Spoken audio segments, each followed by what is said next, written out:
A widow's whispers carried a deadly secret. Welcome to Detectory. I am your host, Shadow. Comment your location below. I cherish every message. Now, into the mystery. St. Cuthbert's on the Hill had the kind of peace that made visitors sigh and residents watch one another. The village lay folded into green slopes, cottages leaning toward the lane, its church tower keeping guard like an elderly aunt who noticed everything. On the first Saturday of June, the vicarage lawn was dressed for the roof fund fete, bunting between apple trees, trestled tables, and the Women's Institute moving about with purposeful smiles.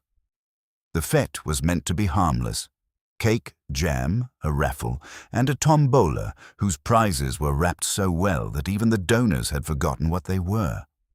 Children chased a football dangerously close to the teacups. Men complained about prices while buying tickets anyway. The vicar smiled, brave enough.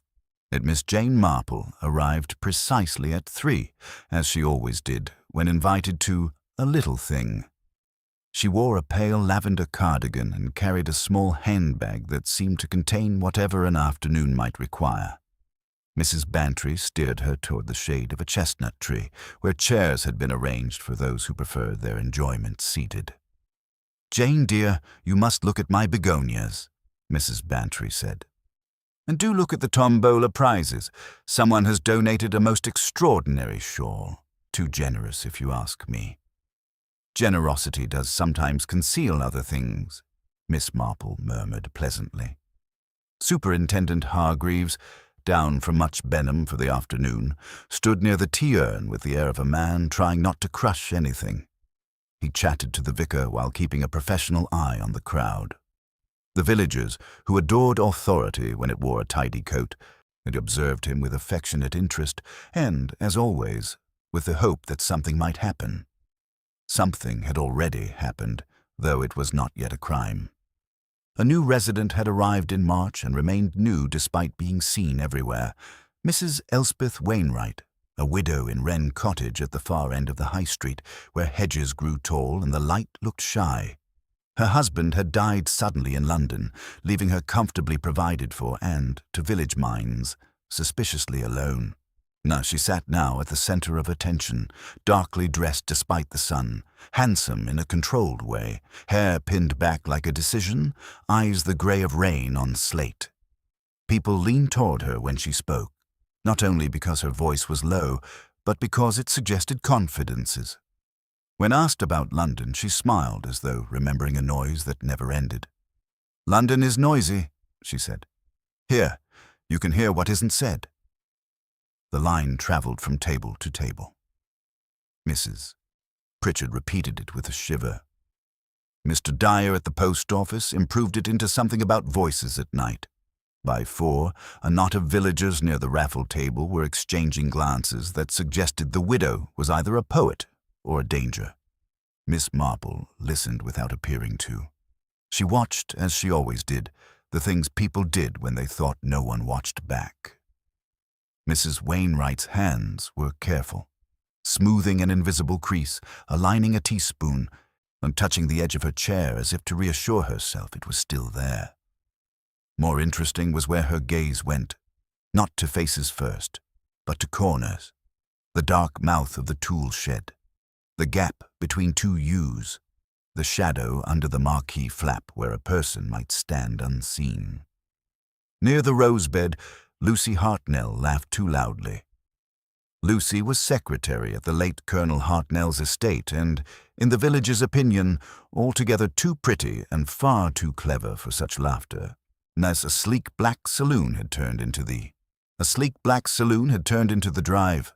It looked wrong on the gravel. From it stepped a man in a light suit with the air of someone used to being obeyed. He carried a leather document case and glanced at the bunting as though measuring it for weak points. The vicar hurried forward, flustered. Superintendent Hargreaves straightened. Mrs. Wainwright rose so quickly that her chair scraped. "A visitor?" Mrs. Bantry whispered, delighted. "A man with business," Miss Marple said gently. "And business so often brings discomfort with it." The man crossed the lawn and spoke in a low voice to Mrs. Wainwright. Whatever he said drained the color from her face. She did not answer at once. Instead, she looked past him to the tool shed door, which stood a little ajar, and a strip of shadow lay inside like spilled ink. Then Mrs. Wainwright smiled, small and obedient, and inclined her head. She led the man toward the house. Her voice floated back for a moment as the breeze dropped. "I told you," she said softly. "The shadows listen." For an instant, the fete held its breath. Miss Marple set down her teacup with particular care. In the hush, another sound arrived, a short, startled cry from the direction of the shed, but followed by a dull thud that did not belong on a June lawn. For one heartbeat, St. Cuthbert's remained perfectly peaceful. Then Mrs. Price screamed. Mrs. Price's scream snapped the lawn into motion. Chairs scraped, teacups clinked, and the neat chatter of the roof fun fete dissolved into a rush. Captain Meredith strode toward the tool shed with the brisk confidence of a man used to emergencies, while Mrs. Pritchard clutched at her hat as if it were the last piece of order left.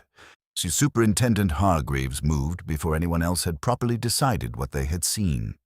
He reached the shed, pushed the door wide, and the sweet smell of cut grass met something metallic and wrong. A body lay inside on the concrete floor among rakes and a spade, awkwardly folded, one arm tucked under as though it had tried to soften the fall. The back of the man's head was darkened, and a thin line ran toward the drain. "It's Mr. Giles," someone said, and that name fixed the shape of it. Arthur Giles, solicitor, had been alive 2 minutes ago, complaining about raffle tickets, taking sugar with gloomy exactness. Now his mouth hung slightly open, surprised that a sentence could end. Hargreaves held up a palm. "No one comes in. Captain, keep them back." The vicar went the color of old paper. "Dr. Haydock," he managed. "Someone fetch Dr. Haydock." Lucy Hartnell had both hands to her lips. Her eyes were fixed, not on the body, but beyond the shed, on the hedge line, as if she expected something to slide out of the green. Nearby, Mrs. Wainwright had stopped mid-lawn with the man in the light suit beside her. He spoke rapidly. She listened as if the words were cold rain. Her gaze kept slipping to the dark mouth of the shed. Miss Marple did not hurry forward. She remained beneath the chestnut tree, hands quiet on her handbag clasp. She watched faces turn toward the shed and then away. Horror, calculation, and, in a few cases, and he looked up. "Dead," he said. And he looked up. "Dead," he said. A heavy blow. Not a slip. A murmur rolled through the crowd. Mrs. Pritchard whispered, "Murder." Hargreaves' eyes swept the shed. It looked ordinary. Tools, a coil of rope, a bucket. Yet the ordinariness was too tidy, as if someone had tried to make the scene behave. He turned to the vicar.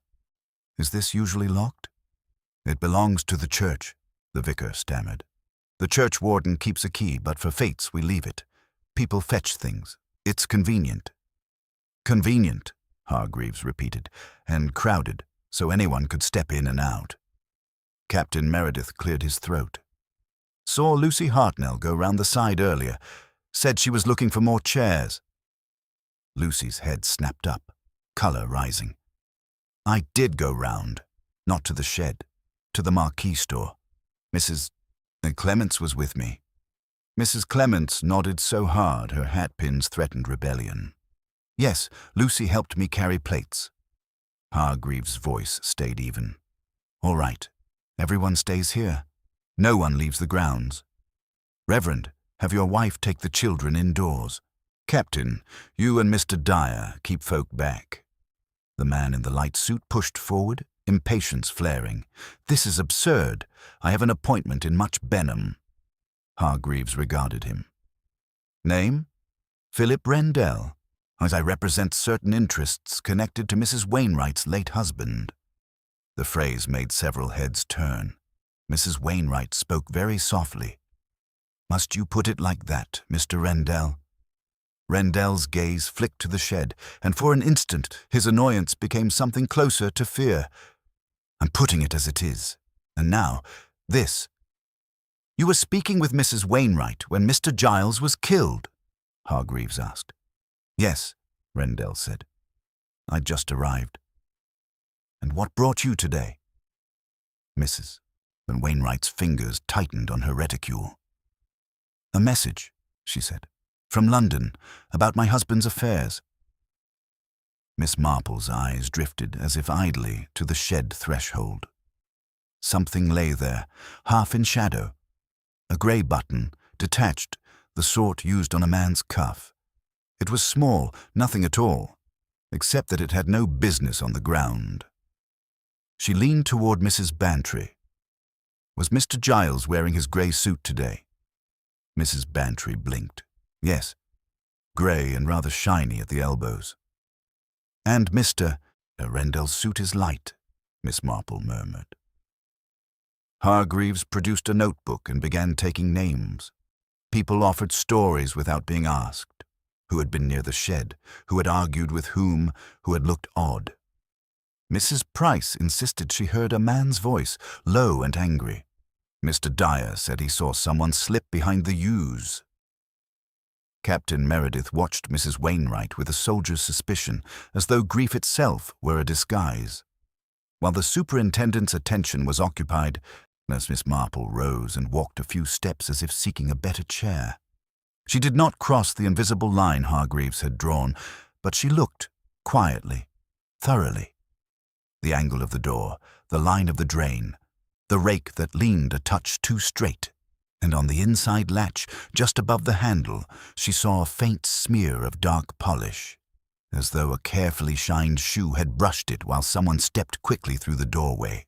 Superintendent Hargreaves followed the line of Miss Marple's gaze without appearing to do so. He stepped closer to the shed entrance and crouched, examining the latch. His finger hovered over the faint smear, but did not touch it. Polish, he said quietly to Dr. Haydock. Fresh. Dr. Haydock nodded. Not from the floor. Someone brushed it. Hargreaves straightened. Mr. Rendell, would you step forward a moment? Rendell hesitated only a fraction before complying. Up close, and the leather of his shoes gleamed almost blue-black in the afternoon light. You came straight across the lawn? Hargreaves asked. Yes. Did you enter the shed at any time? Certainly not. And yet, Hargreaves said mildly, there is fresh shoe polish on the inside latch. A ripple passed through the watching villagers. Rendell's mouth tightened. Half the men here have polished shoes? Quite so, Hargreaves agreed. So which is why we'll take statements from all of them. Lucy Hartnell stepped forward impulsively. Superintendent, Mr. Giles was speaking to me just before it happened. He asked whether I had received a letter this morning. I told him I had not. What sort of letter? Hargreaves asked. I don't know. He said something about documents being clarified. He looked uneasy. Miss Marple observed that Lucy's hands were steady now. Fear had given way to something sharper, anger, perhaps. Mrs. Wainwright's voice drifted across the lawn. Arthur Giles handled my husband's estate when I first came here. He was thorough. Thorough, repeated Miss Marple softly, as though tasting the word. Hargreaves turned. Mrs. Wainwright, when did you last speak to Mr. Giles?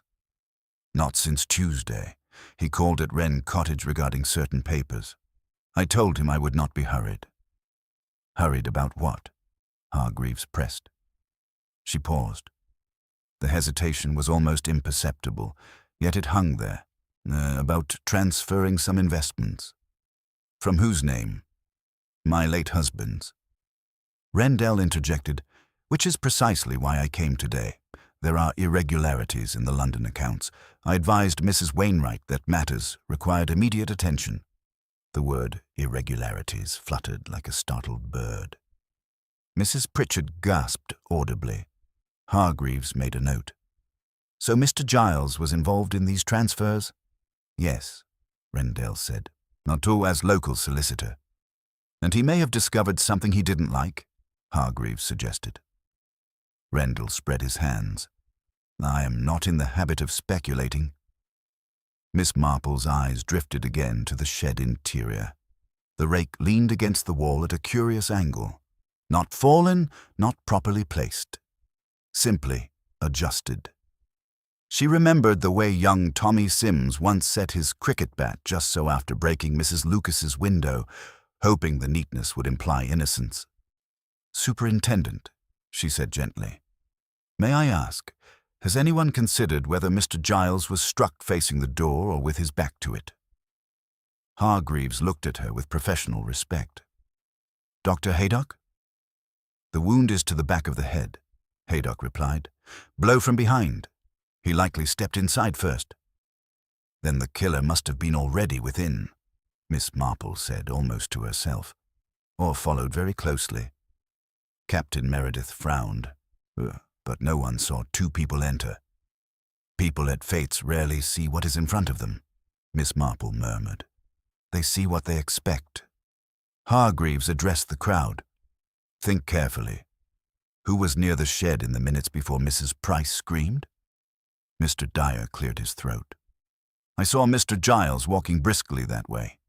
He looked annoyed. He passed Mrs. Wainwright and that gentleman, Mr. Rendell, by the rose bed." Rendell nodded curtly, and he gave me a look I did not appreciate. "What sort of look?" Hargreaves asked, as though I had arrived too late. Lucy spoke again. "He dropped something. I remember because he bent to pick it up. A paper, I think." Miss Marple's gaze sharpened. "Did he retrieve it?" I believe so." Hargreaves turned back to the shed and carefully scanned the floor without crossing the threshold. "No loose papers here." "Unless," Miss Marple suggested softly. It was not paper." The superintendent glanced at her. She inclined her head toward the doorway. He followed the indication and spotted the small gray button half hidden by shadow. He stooped and lifted it with a handkerchief. This was not there by accident. Rendell's eyes flickered. "Buttons fall." "They do," Miss Marple agreed. "But they usually fall from cuffs that are strained." All eyes moved to Mr. Giles' body. One cuff hung slightly loose. Hargreaves examined it from a careful distance. "One button missing." A murmur rose again, thicker this time. Rendell's composure cracked for a heartbeat. "That proves nothing. He may have torn it earlier." "Perhaps," Hargreaves said. "But if Mr. Giles was struck from behind, he may have grappled first. Someone close enough for cuffs to meet." Lucy swallowed. "You think he knew his killer?" "In villages," Miss Marple said gently, "one usually does." The sun dipped lower, and lengthening shadows across the lawn. The bunting, so cheerful an hour ago, now fluttered like warning flags. Children peered from the vicarage windows, wide-eyed. Hargreaves closed his notebook. "We will search the grounds. No one leaves until I am satisfied. Captain, escort Mr. Rendell to the drawing-room.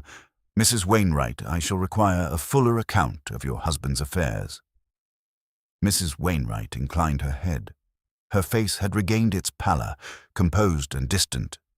Yet as she turned toward the house, Miss Marple noticed something fleeting. Not grief, not shock, but calculation, swift and cold as the movement of a rook across a chessboard. And beyond the hedge line, where the yews cast their deepening shade, a figure shifted slightly before becoming still again. Miss Marple's eyes rested on the yew hedge a moment longer than politeness required. The movement had been slight, no more than the tremor of leaves disturbed by a hand rather than wind. Yet she said nothing, only adjusted her cardigan and turned her attention back to the lawn, where Superintendent Hargreaves was restoring a semblance of order. 2 constables from Much Benham arrived within 20 minutes, their bicycles propped discreetly beyond the gate. The body was photographed and then, with due care, removed under a sheet that fluttered indecorously in the breeze. The villagers watched in strained silence. Nothing disarranges a fate so thoroughly as death. The jam tarts sagged unnoticed, and the raffle prizes seemed suddenly foolish. Hargreaves directed the search with quiet efficiency. Captain Meredith and one constable circled the hedge line. The other examined the side of the vicarage and the narrow path leading to the lane. Miss Marple observed that the superintendent took particular care near the yews. It was Captain Meredith who called out first. "They're here." From the base of the hedge, he lifted a small object between thumb and forefinger, a folded scrap of paper, creased and damp from the grass. Hargreaves took it. The paper was torn from a larger sheet. On it, in Mr. Giles' neat solicitor's hand, were 2 words: "Transfer delayed." Below, a name had begun, but was unfinished: E.W. Mrs. Wainwright's gaze did not waver as the note was read aloud, yet her fingers tightened around her reticule until the knuckles showed white. "That could refer to anyone," Rendell said quickly. "Evelyn, Edward." "In this village," Mrs. Bantry whispered to Miss Marple, "there is only one E.W." Miss Marple gave the faintest nod. "Yes, but initials are sometimes convenient, particularly when one wishes to suggest rather than declare." Hargreaves turned to Mrs. Wainwright. "Would you care to explain?" Her voice was composed. "Mr. Giles wished to delay a transfer I had requested. I disagreed. That is hardly motive for murder." "Was there disagreement?" Hargreaves pressed. "There was discussion." Rendell cleared his throat. "Superintendent, the irregularities I mentioned. There are sums unaccounted for, considerable sums. Mr. Giles may have believed Mrs. Wainwright responsible." "And you?" Hargreaves asked. "I believe nothing without proof." Miss Marple considered the note. The words were blunt, practical, like Mr. Giles himself. Not the sort of thing one wrote theatrically. Yet why carry it into a fete? Why not leave such matters in an office? "Perhaps," she murmured, "he meant to confront someone." Lucy Hartnell, pale but resolute, spoke again. "He seemed determined. I've seen that look before. When he argued with Colonel Hartnell about estate boundaries, he would not be put off." Hargreaves nodded slowly. "Then Mr. Giles came here expecting resistance." The search continued. Along the narrow path beyond the hedge, for the constable discovered faint impressions in the soft earth. 2 sets of footprints overlapping, one broad, one narrower, both recent. "Men's shoes," Captain Meredith judged. "Or a woman wearing sensible footwear," Miss Marple observed mildly. "Many do." The superintendent studied the prints. One pair turns back toward the lawn. The other continues to the lane. "Someone left?" Mrs. Pritchard gasped. "No one has passed the front gate," Mr. Dyer insisted. "And I was there the entire time." "Not the front," Hargreaves said. "The side path meets the lane beyond the bend. Easy enough to slip away while attention was elsewhere." All eyes turned instinctively toward Rendell. He flushed. "I arrived by car. You saw it." "And you have not left," Hargreaves agreed. "But someone may have." Miss Marple's mind traced the timeline carefully. The car's arrival. Giles striding toward the shed. The low cry, the thud. Mrs. Price's scream. In that brief interval, anyone near the hedge might have moved unseen. "Superintendent," she said softly, "may I suggest that whoever stepped beyond the hedge wished to be thought gone?" Hargreaves looked at her sharply. "Meaning?" "Meaning," she replied, "that remaining among us might serve them better." Rendell gave a short, humorless laugh. "You imply the killer is still here." "In villages," Miss Marple said gently, "people seldom travel far." The constables completed their circuit. There's nothing further emerged. No weapon, no discarded coat, no additional papers. The rake in the shed was tested. A faint smear of blood marked its handle. It had been wiped, though not expertly. Hargreaves considered this. The blow could have been delivered with it, a tool close at hand. An opportunistic weapon, Lucy said. Or a planned one, Miss Marple murmured. If one knows where tools are kept. Mrs. Wainwright met her gaze for the first time. Something unreadable passed between them, an assessment, quiet and mutual. The superintendent closed his notebook once more. Mrs. Wainwright, Mr. Rendell, Miss Hartnell, you will each remain available for further questioning. Captain, I shall require your assistance in keeping order. The rest of you may return home, but do not leave the village. Relief mingled with apprehension. The villagers dispersed slowly, clustering in anxious knots. The bunting sagged in the cooling air. And as Miss Marple allowed Mrs. Bantry to shepherd her toward the gate, she glanced once more at the hedge line. The leaves were still now, perfectly innocent. Yet innocence, she reflected, was often only a matter of timing.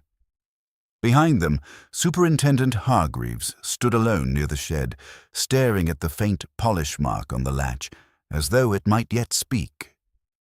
By the time Miss Marple and Mrs. Bantry reached the lane, to discuss seemed hushed, not from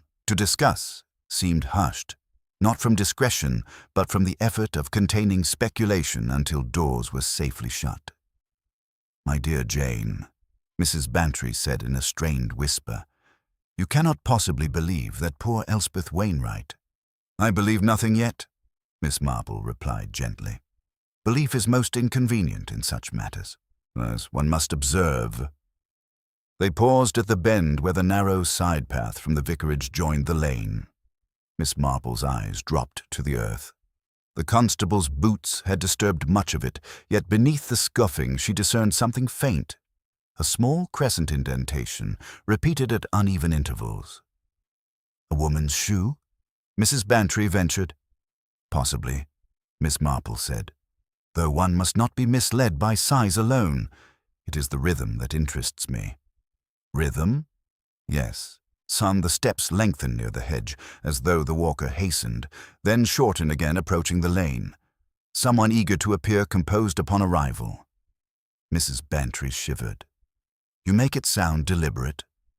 Deliberation is very common, Miss Marple said calmly, particularly where money is concerned. At Wren Cottage, curtains were already drawn. Superintendent Hargreaves had stationed a constable discreetly nearby. Miss Marple noted the detail approvingly. She and Mrs.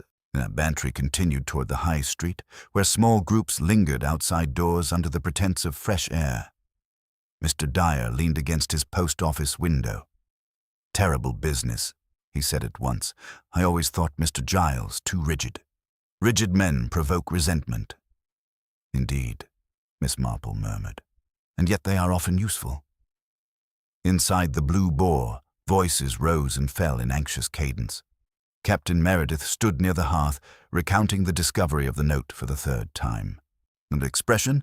Defiance layered over expression, defiance layered over fatigue, caught the older woman's attention. My dear, Miss Marple said kindly, taking the opposite chair without invitation, such afternoons are very tiring. Lucy gave a short laugh. You mean exhausting? Yes. One expends a great deal of energy not saying what one thinks. Lucy studied her. You think I'm hiding something? I think everyone is hiding something, Miss Marple replied pleasantly. The question is whether it concerns Mr. Giles. Lucy hesitated, then spoke low. He had been pressing me about the Colonel's old correspondence, letters concerning land purchases. I told him I knew nothing beyond filing them, but yesterday he hinted that certain properties had been used to secure loans tied to Mrs. Wainwright's investments. And did that surprise you? It frightened me, Lucy admitted. If funds were moved improperly, I might be blamed. Mr. Giles said he would set matters straight. Miss Marple folded her hands. Did he seem afraid? No, angry. And Mrs. Wainwright? Lucy's eyes flickered. Calm, too calm. Miss Marple inclined her head. Calmness could be armor or calculation. Outside, Superintendent Hargreaves passed the window, his stride purposeful. He entered moments later and surveyed the room. "Miss Hartnell," he said evenly, "I shall need you at the station tomorrow morning for a fuller statement." Lucy nodded. "Of course." Hargreaves' gaze settled briefly on Miss Marple. "You've been walking, I understand." "One must stretch the legs," she replied innocently, "and observe the lane." "It is a habit," she said. He regarded her with faint amusement. "If you have formed any impressions, and I would value them." "Impressions are fragile things," Miss Marple answered, "but I should not discount the unfinished name on that note." Mr. Giles began to write EW-, yet did not complete it. A man as precise as he would not abandon a thought without interruption. "Meaning the interruption occurred quickly," Hargreaves said. "Very quickly," she agreed, "and perhaps unexpectedly. Yet he went to the shed deliberately." "Yes, to meet someone." Hargreaves nodded slowly. "Rendell claims he remained on the lawn the entire time." "Claims are useful," Miss Marple said gently. "They show us what a person wishes to be true." "And Mrs. Wainwright." Miss Marple's expression remained serene. "She listens to shadows, Superintendent. That suggests a woman accustomed to secrets, either keeping them or fearing them." Hargreaves considered this. "There is another matter. We have wired London regarding her late husband. There are rumors of debts." "Debts can be very persuasive," Miss Marple murmured. As the superintendent departed, Lucy leaned closer. "You don't trust Mr. Rendell." "Trust," Miss Marple said softly, "is rarely the correct word, but I have observed that men who speak of irregularities often know precisely where to look for them." Lucy's eyes widened slightly. "You think he expected trouble today?" "I think," Miss Marple replied, rising, "that someone did." When she stepped back into the cooling evening, the village felt altered, as though its pleasant facade had shifted a fraction. At the far end of the high street, Wren Cottage remained dark behind its curtains. And within that darkness, Miss Marple suspected, someone was calculating the next move with the same careful rhythm she had seen pressed into the lane's soft earth. That night, St. Cuthbert's did not sleep easily. Lamps burned later than usual behind cottage curtains, and shadows seemed to pool more thickly at corners, as though testing their strength.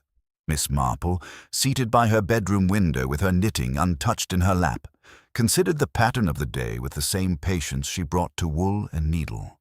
A man precise enough to write, "Transfer delayed."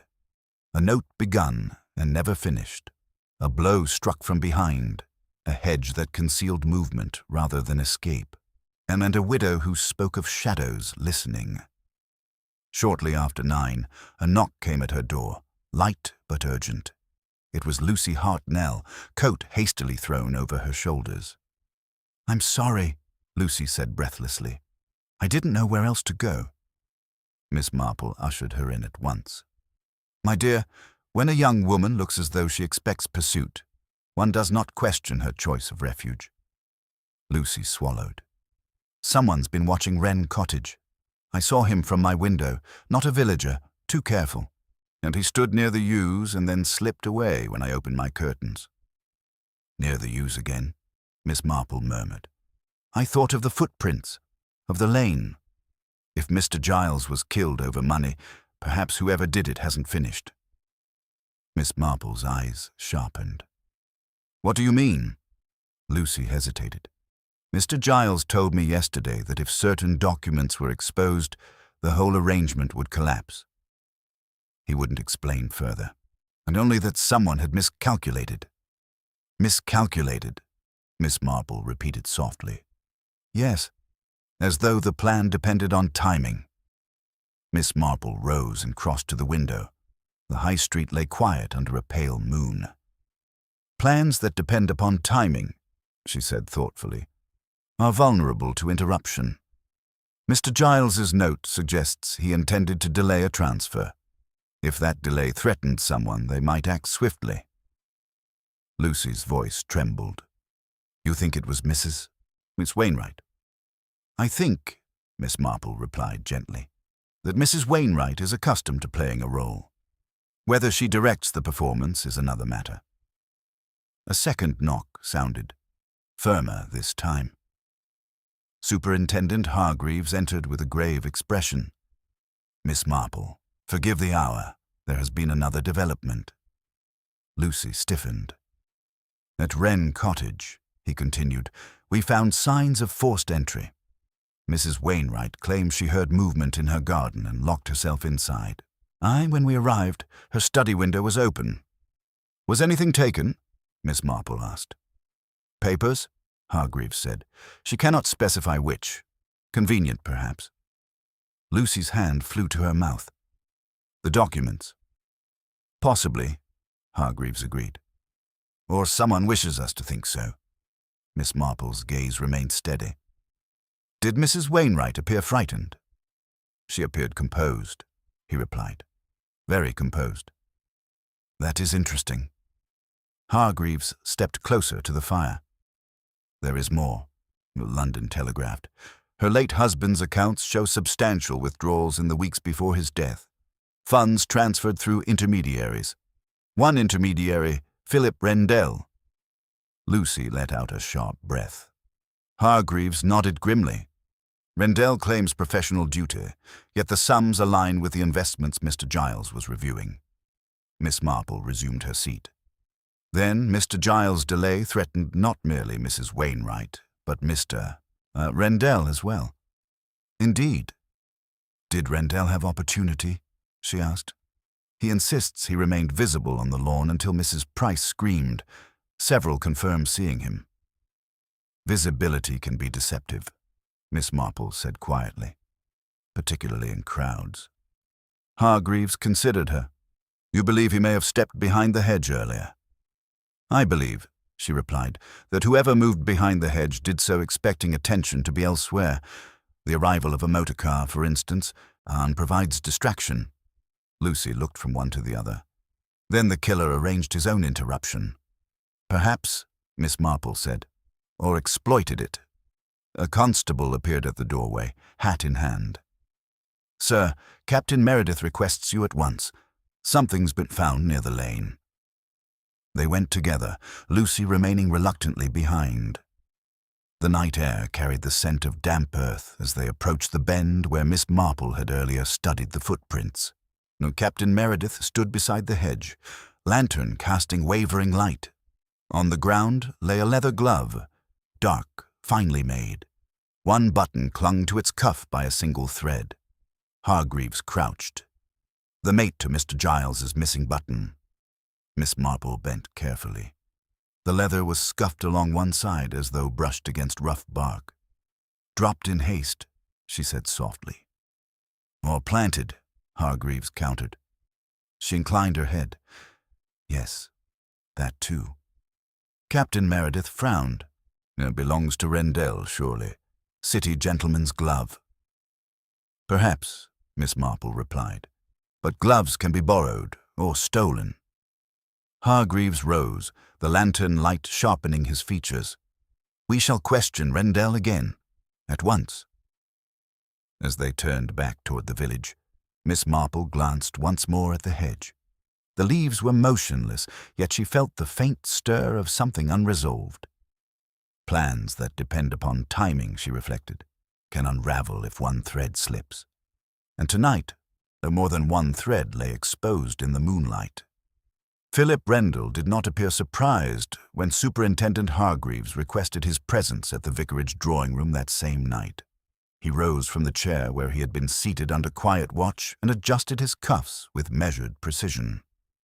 If this concerns the unfortunate glove, he said coolly, I've already informed your constable that I own several pairs.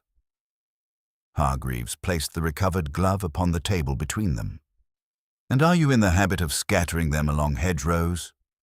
Rendell's gaze dropped briefly to the leather. The flicker was small but perceptible. No, but I have walked that lane. Before or after Mr. Giles's death? Hargreaves asked. Earlier, Rendell replied. I arrived ahead of the fete to confirm my meeting with Mrs. Wainwright. I may have dropped it then. Miss Marple, seated unobtrusively near the mantel, observed the rhythm of his speech.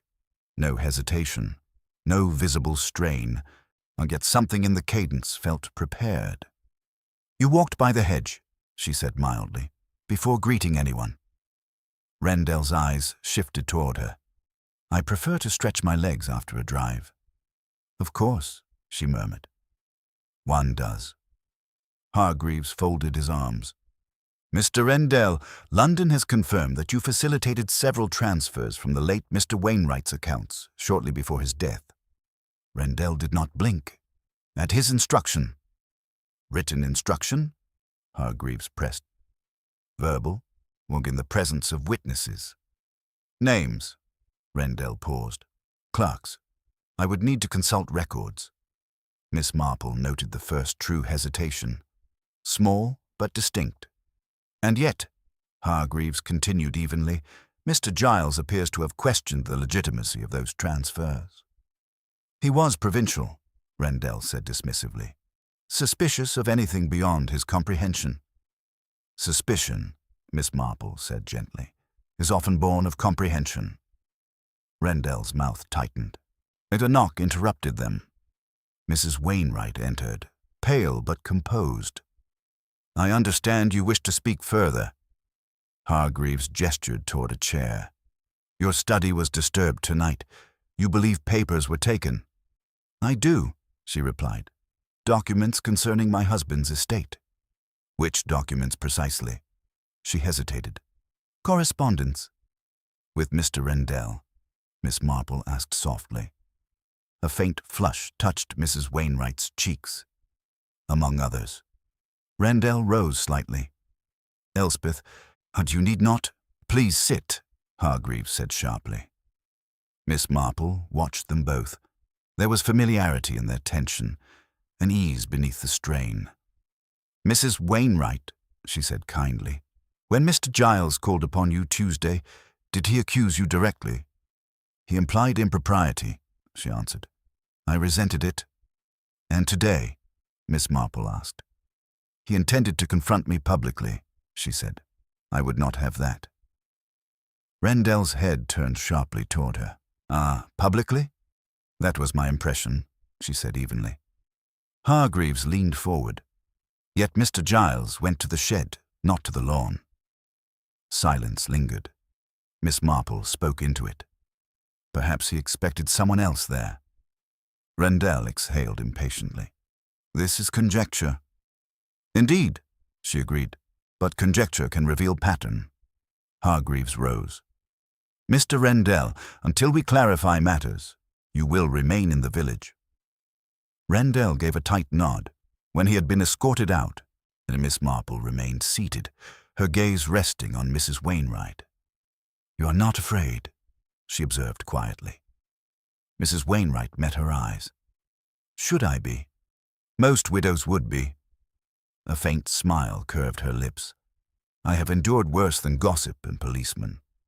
Miss Marple inclined her head. "I do not doubt it." After Mrs. Wainwright departed, Hargreaves turned to Miss Marple. "They are allied," he said. "Of that I am certain." "Yes," she replied. "But alliance does not always equal guilt." "You think one protects the other?" "I think," she said slowly, "that both misjudged Mr. Giles. He was not a man easily diverted." Hargreaves frowned. "Then who struck him?" Miss Marple's fingers folded neatly in her lap. "The glove troubles me." "In what way?" "It is too convenient," she said. "Dropped precisely where we would search, its cuff missing a button to match Mr. Giles's." "Planted?" "Possibly. Or lost in struggle earlier than we assume." Hargreaves considered this. "You suggest the confrontation may not have begun in the shed." "Exactly." The superintendent's eyes sharpened. "Then where?" Miss Marple rose and moved toward the window. Beyond it, the hedge line lay silvered in moonlight. "At the hedge," she said softly. "Where words can be spoken unseen and decisions made before one steps into shadow." Hargreaves followed her gaze.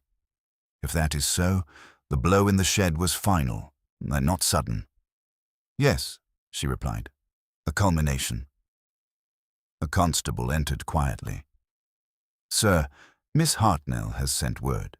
She recalls seeing Mr. Giles near the hedge just before he went toward the shed. He was not alone. Hargreaves turned sharply. With whom? She believes it was a woman. Miss Marple's expression did not change, but her eyes deepened. In moonlight, she murmured, shadows lengthen, and sometimes they speak in voices we do not expect. A woman, Hargreaves repeated sharply. The constable nodded. Miss Hartnell says she saw a figure near the yews, slender, dark coat. She assumed it was Mrs. Wainwright at the time. Miss Marple did not speak at once. She was thinking of rhythm again, the uneven shortening of steps near the lane, the composure regained before reaching open ground. Did Miss Hartnell say whether the woman appeared agitated? She asked quietly. No, miss. Only that Mr. Giles seemed intent. Leaning forward, as if insisting. Hargreaves dismissed the constable and turned back to Miss Marple. If Giles argued with Mrs. Wainwright at the hedge and then went to the shed, he may have believed he had persuaded her, Miss Marple suggested. Or that she would fetch something. Hargreaves added grimly. Documents. Proof. Miss Marple inclined her head. And in that interval, someone else intervened. Hargreaves paced once across the drawing room. Lucy is certain it was Mrs. Wainwright. She is certain only of what she expected to see, Miss Marple replied. In villages, we are often guided by expectation rather than clarity. Then you doubt it was Elspeth Wainwright? I doubt certainty, Miss Marple said gently. Mrs. Wainwright is composed, but composure is not the same as strength, nor is it the same as guilt. The superintendent studied her. You have another woman in mind. Miss Marple's gaze rested on the mantel clock, its steady ticking a reminder that timing governed all. Mrs. Price screamed, she said thoughtfully, but she was positioned at the tea table. Mrs. Bantry remained beneath the chestnut tree. Mrs. Pritchard seldom moves without commentary. That leaves fewer possibilities. Lucy herself, Hargreaves said. Yes, Miss Marple agreed calmly. Lucy? Hargreaves stopped pacing. She came to you tonight frightened. Frightened people sometimes speak truth, Miss Marple said. And sometimes they prepare it. You believe she may have met Giles at the hedge? I believe, Miss Marple replied, that Mr. Giles had been pressing her regarding Colonel Hartnell's correspondence, letters concerning land used to secure loans that connect to Mrs. Wainwright's investments. Lucy had access to those files. Hargreaves considered this carefully. If irregularities existed, she might have discovered them, or participated in them, Miss Marple added softly. And feared exposure. Precisely. Hargreaves moved to the window. But what of Rendell? The transfers passed through him. Rendell profits, Miss Marple said. But profit does not always require murder. Exposure would damage him, certainly. Yet he appears confident that documentation protects him. And Mrs. Wainwright? Dependent, Miss Marple answered. On others to manage her affairs. Hargreaves turned slowly. You suggest Lucy stands between them? An intermediary, Miss Marple said. Young, intelligent, underestimated. The superintendent's expression darkened. Yet the glove could have been taken from Rendell's motor car earlier, Miss Marple suggested. Or borrowed. Lucy works at the estate. She is accustomed to handling men's things without notice. Hargreaves exhaled slowly. Then the confrontation at the hedge may have been between Lucy and Giles, Miss Marple finished. He confronts her first. She insists Mrs. Wainwright is responsible. He demands proof. Voices rise. And she persuades him to step into the shed, Hargreaves said, the pieces aligning. Where tools are at hand, Miss Marple murmured. A sudden blow, not planned in detail perhaps, but prepared in mind. Hargreaves's jaw tightened. And afterward? She wipes the rake poorly, Miss Marple said, drops the glove near the hedge to implicate Rendell, returns to the lawn composed enough to laugh too loudly. Hargreaves was silent for a long moment. It fits, he admitted. But motive? Miss Marple's eyes were steady. If Colonel Hartnell's estate secured loans improperly, Lucy's position and reputation would suffer. She is ambitious. She values control. And she feared Giles would expose everything tomorrow. Yes. A knock interrupted them. The constable returned once more. Sir, Miss Hartnell requests to see you. She says she has remembered something important. Hargreaves' gaze met Miss Marple's. Shall we? They crossed to the small parlor where Lucy waited. She stood by the hearth, pale but composed. I must correct myself, she began quickly. The woman near the hedge, it may not have been Mrs. Wainwright. The coat was dark, yes, but I recall a lighter collar. Mrs. Wainwright wore none. Hargreaves watched her closely. And who in the village wears such a collar, Miss Hartnell? Lucy hesitated only a fraction too long. I cannot be sure. Miss Marple spoke gently. My dear, yes, you wore a dark coat this evening, with a pale lining at the collar. Lucy's breath caught. Silence filled the room, thick and undeniable. Hargreaves' voice was firm, but quiet. Miss Hartnell, where were you in the minutes before Mrs. Price screamed? Lucy's composure wavered for the first time. Her hands tightened at her sides. I was near the hedge, she said at last. Miss Marple did not move. She only watched as the rhythm she had traced all evening finally faltered. I was near the hedge, Lucy repeated, her voice steadier now, as though confession of a small truth fortified her against a larger one. Mr. Giles asked me to meet him there. He said he wished to spare Mrs. Wainwright embarrassment. Hargreaves did not interrupt. And did he? Lucy's eyes flashed. He accused me of altering figures in the Colonel's old ledgers, of disguising loans as land improvements. He said he had traced the discrepancies back through Mrs. Wainwright's investments and Mr. Rendell's transfers. Had you altered them? Hargreaves asked quietly. Lucy's silence was answer enough. Miss Marple's gaze did not waver. You are clever, my dear. Too clever to imagine figures would never be examined. I meant to correct them, Lucy said quickly, before anyone noticed. I only borrowed from one column to strengthen another. It was temporary. Temporary arrangements, Miss Marple said softly, have a way of becoming permanent when exposed. Lucy's composure thinned. He threatened to go to the police. And so, Hargreaves prompted. So I told him Mrs. Wainwright had authorized everything. I thought, if he confronted her first, it would buy time. Miss Marple's voice was almost kind. But he did not go to her first. Lucy shook her head. He said he would fetch the relevant papers from the shed. He had left his case there earlier when he inspected the fate accounts. But he told me to wait. Hargreaves frowned. You followed him? Yes. And in the shed? Lucy closed her eyes briefly. He turned his back to search among the boxes. He said once he found the duplicate schedule, there would be no room for argument. The rake was near the door, Miss Marple said quietly. Lucy's eyes opened. I didn't plan it. I swear I didn't. He would have ruined me. I've worked too hard to return to nothing. And so you struck him, Hargreaves finished. Glove, Hargreaves said after a moment. Glove, Hargreaves said after a moment.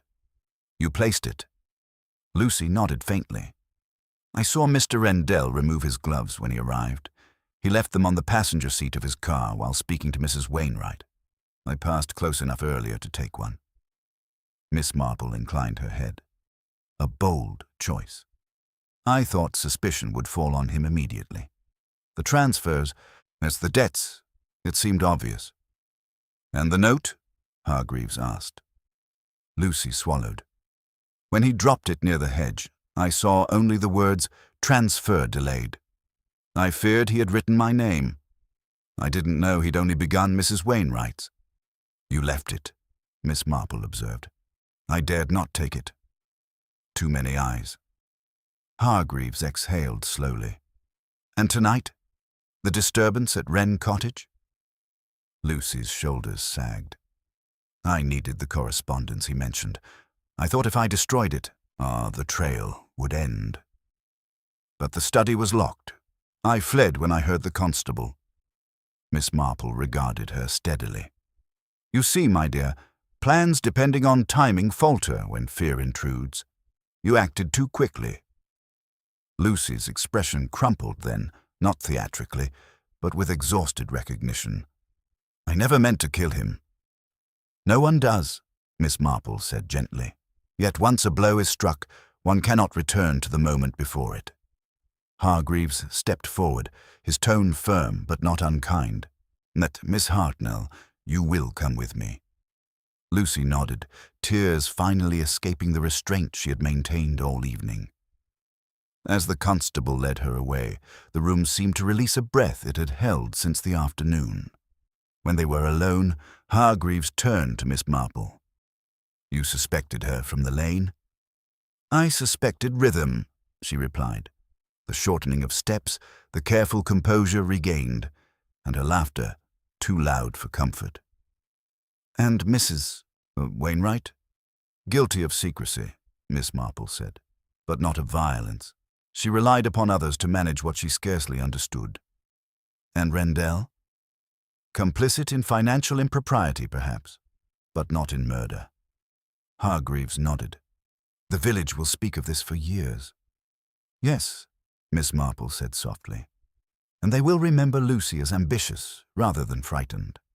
He regarded her thoughtfully. You see these things before we do. Miss Marple smiled faintly. As I see them because I have seen them before. Human nature is remarkably consistent. Outside, the first hint of dawn touched the edge of the sky, paling the darkness. St. Cuthbert's on the hill would wake to a quieter morning than it had known the day before. The bunting would be taken down, the shed door repaired, the hedges trimmed. Yet beneath the ordinary rhythms, something had shifted. Trust, once assumed, would now be measured. Miss Marple rose and moved toward the window. The ewes stood motionless, their shadows shrinking with the coming light. Shadows, she murmured to herself, speak very clearly, if one listens long enough. And as the village returned, inch by inch, to its familiar composure, she reflected that peace, like innocence, was often only a matter of timing. Morning settled over St. Cuthbert's on the hill with deceptive gentleness.